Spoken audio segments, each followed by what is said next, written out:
سلام دوستای عزیز. اینی امشب سال نو است، سال 2025.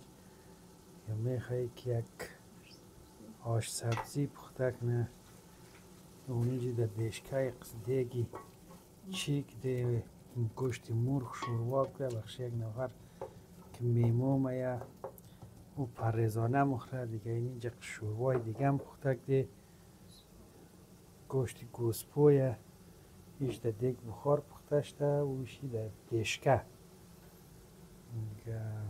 اینه داره آش سبزیش را آماده نه که امشب سال نو را در خانه از مو جشن میگیری دیگه. میمانم بخیر میه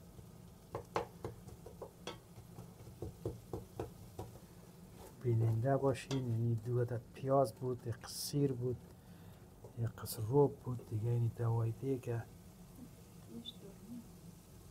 درو مندزنه مرچ دولمه، زنجفیل، پودر زنجفیل دیگه. این دیگهش 4 مساله، این زرچوبه، اینا رو میندازنه که یک آش سبزی پخته. مرچ سیاه 1 کنیم قاشق،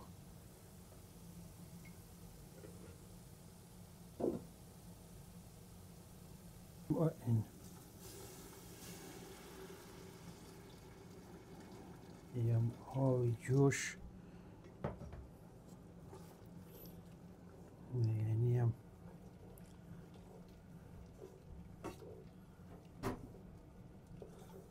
پختگانی آش سبزی. یعنی هم پالک،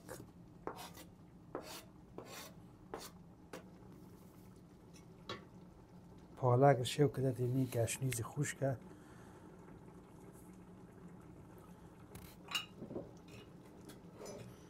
ایشم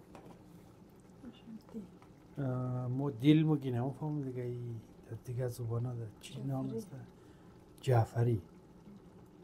در زبانی سیودن یه دیل مگه مگم جعفری. آج خانم نامش پیدا کرد جعفری بود. نه دوستای عزیز، نوبتی لوبیا و نخود رسید. درو لوبیا و نخود را میخوای شو کنه.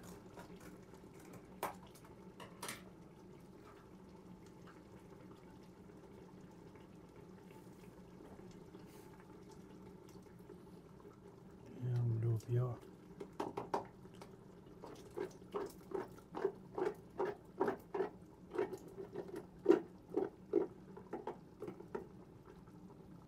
البته امروز نخود و لوبیای پخته ورده به خاطر که کمک سنگینی بود دیگه. وقتا نخود و لوبیا رو خودونیم در خانه پختیم.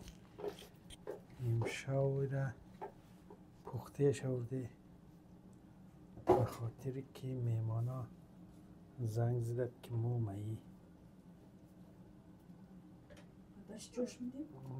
دست هم پرتنه. اینی نخود، لوبیای سرخ، لوبیای سفید، نخود، یعنی 3 چیز آره پرتنه. یک کمک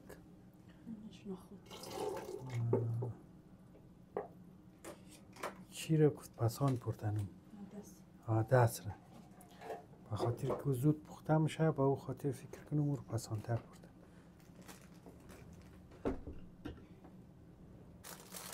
اینه دوستا آش را پرتنه. یک 2 دانه لیموی خشک پرتک دادی که اونجا معلوم میشه دیگه. اینی هم آش پرتنه. اون دیگهش که جوش میده عادست که کم پختش نه بازورم ده بله زیشه و نه دیگه موقعی میمونم مرسه نوشیان. این هم از آش سبزی.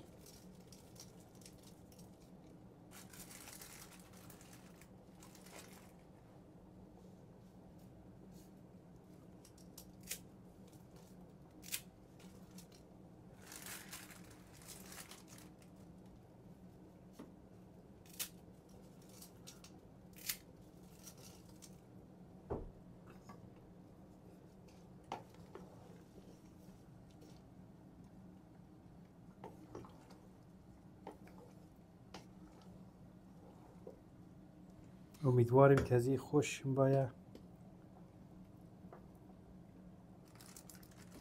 کامنت و سابسکرایب کن، ما رو تشویق کن که از این رقم ویدیوها که خوش آمد بخشش بیل.